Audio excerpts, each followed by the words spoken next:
Today's video, we're going to be discussing firearm basics. Specifically, we're going to be talking about the 4 firearm safety rules that every gun owner should abide by, whether you're new or seasoned. Alright, so to kick this video off, we're going to start off by listing the 4 firearm safety rules that every gun owner should know. And it starts off with treating every gun as if it's loaded, even if it's unloaded. The second rule is to never point the gun at anything you don't intend to shoot or destroy. This means keeping the gun pointed in a safe direction. Rule number 3 is to keep your finger off the trigger until your sights are aligned and you make that decision to shoot. The fourth rule is to know your target and what lies beyond. This includes what's in front of it, what's behind it, and what's to the left and right of it. Alright, so those are the 4 firearm safety rules for you, all summed up real quick. Now we're going to go in depth on each one of them and kind of tell you how we feel about them and why they are the way they are. So treating the gun like it's loaded, even if it's unloaded, can be as simple as not pointing the gun at myself, not pointing the gun at somebody else, and not putting my finger on the trigger. To take it a step further, every time I touch the gun, within reason, I want to go ahead and do a safety check. This means that I'm going to be checking the gun to see if there's ammunition inside of it. So, when I draw this gun, every time I come into contact with it, I'm going to remove the magazine and check that to make sure there's no ammo in it. I'm also going to check the chamber and the mag well to make sure there's no ammunition in either.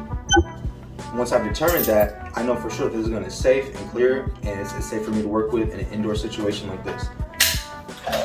So again, once I've determined that the gun is empty and safe to work with, I still want to treat it as if it's loaded, meaning I want to maintain muzzle discipline, trigger finger discipline. Don't put the gun at anything you don't intend to shoot or destroy. Don't put your finger on that trigger unless you intend to shoot.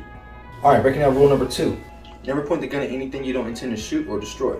Now this one is pretty self-explanatory, guys. There's no trickiness to understand this one at all. Caveat to this rule is if you want to practice with your gun and you want to do something like dry fire. We'll get into what dry fire is in another video. In order to do dry fire, you have to point your gun because you have to get a sight picture. You're essentially practicing what you would do on the range. So you have to kind of break this rule. So how do we get around this? Well, we do our safety checks. We have to verify that the gun is empty and clear of ammunition, and then we can go ahead and start going to work with our practice.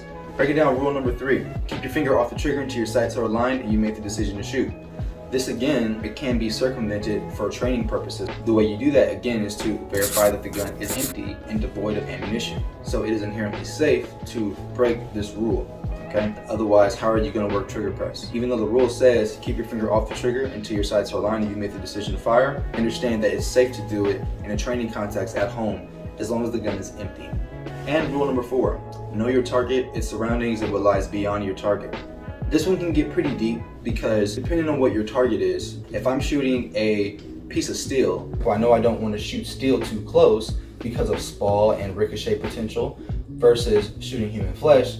We have the human anatomy to deal with, so we have soft tissue, we have bone, also knowing the target's foreground and background. So I want to be sure that there's not innocent bystanders behind my target. So there's a bunch of things to consider when you're talking about knowing your target, its surroundings, and what lies beyond your target. It's very important, it's not to be understated, but you got to know what you're shooting at. You need to know what your target's foreground, background is, and what's to the left and the right of them. Alright guys, so that concludes our video on firearm basics. Again, we're talking about the 4 firearm safety rules in this one. I hope you guys enjoyed that video. If you guys have any questions, feel free to drop them in the comment section. Go ahead and subscribe and like this video if you guys enjoyed it, and we'll see you guys in the next one.